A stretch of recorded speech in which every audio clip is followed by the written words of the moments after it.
Okay, so happy summer day. I wanted to share with you a fairy tale story, and I'm going to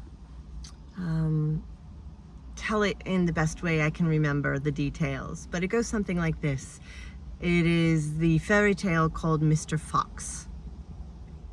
So long, long ago, there was this beautiful young woman named Lady Mary, and she lived on the countryside. And she was coming of age where she was on the verge of being ready to be married and wanted to be married.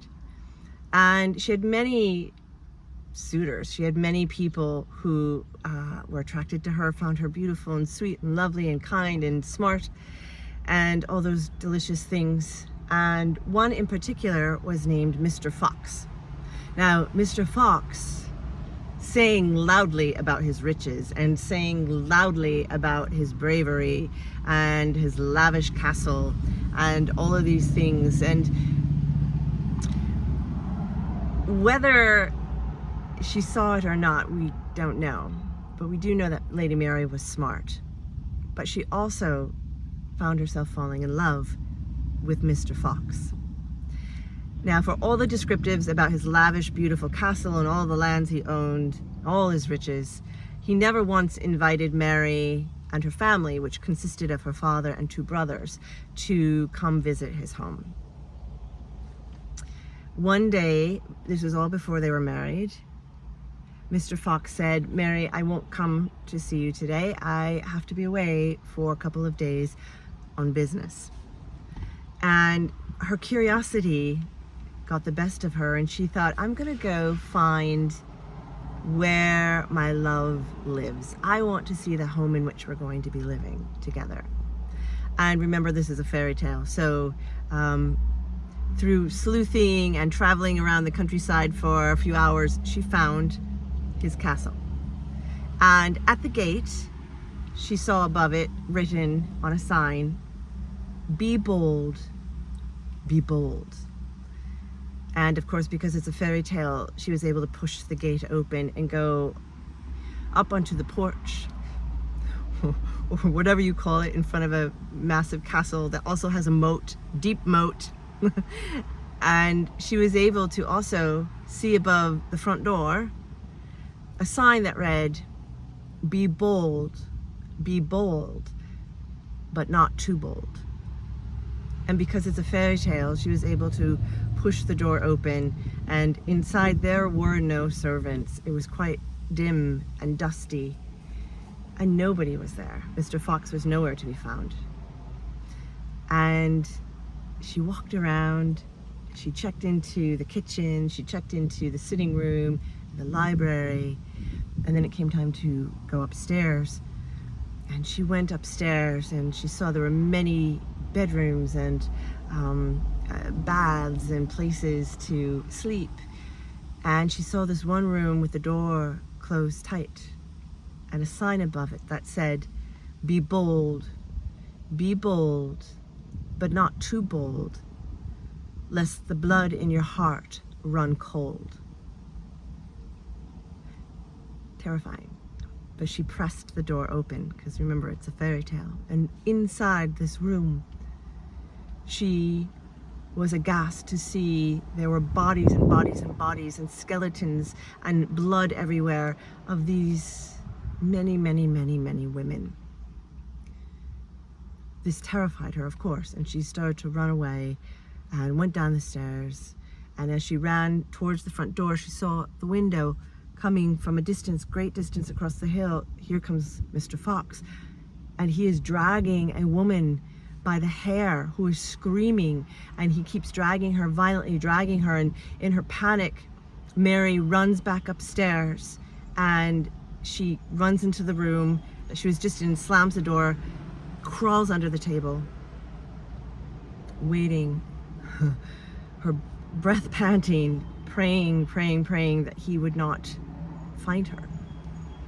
And he hears Mr. Fox shouting and screaming and lugging this poor, screaming, pathetic woman up the stairs, dragging. She was fighting tremendously, but Mr. Fox was too strong, and he had a sword.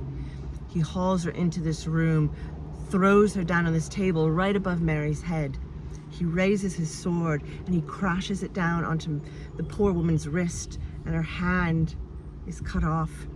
It falls off and down right on the floor in front of Mary.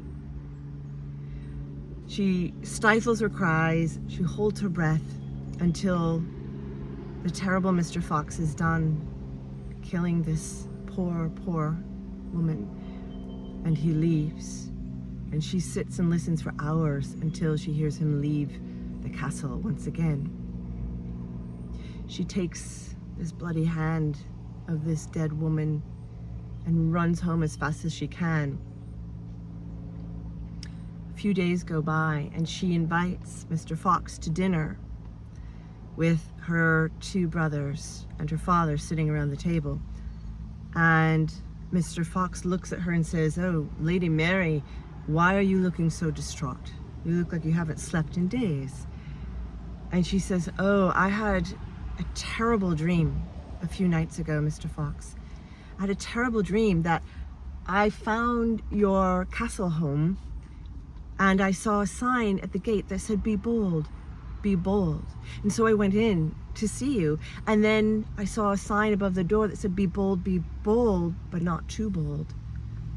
But I went inside to look for you, and you weren't there.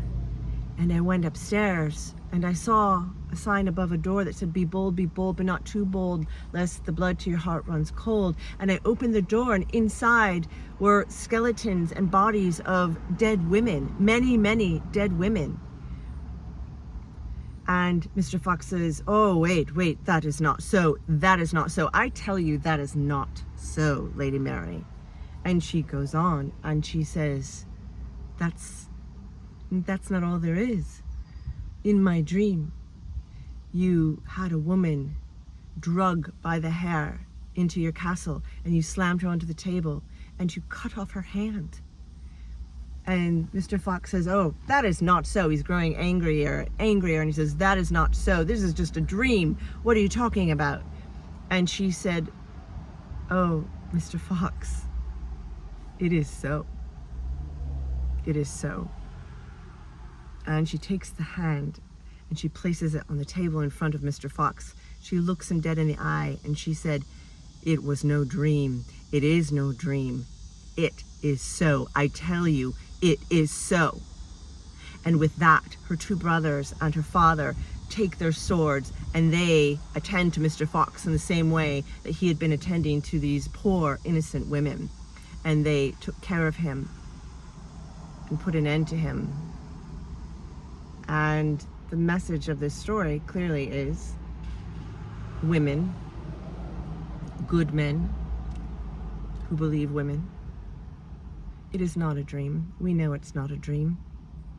It is so. And we are saying to the world, it is so. And we will not stand for it anymore. And we are calling everyone to arms, to stand up, to speak out, to defend one another, to take care of one another, and to remember, it is no dream. Women are telling you that it is so.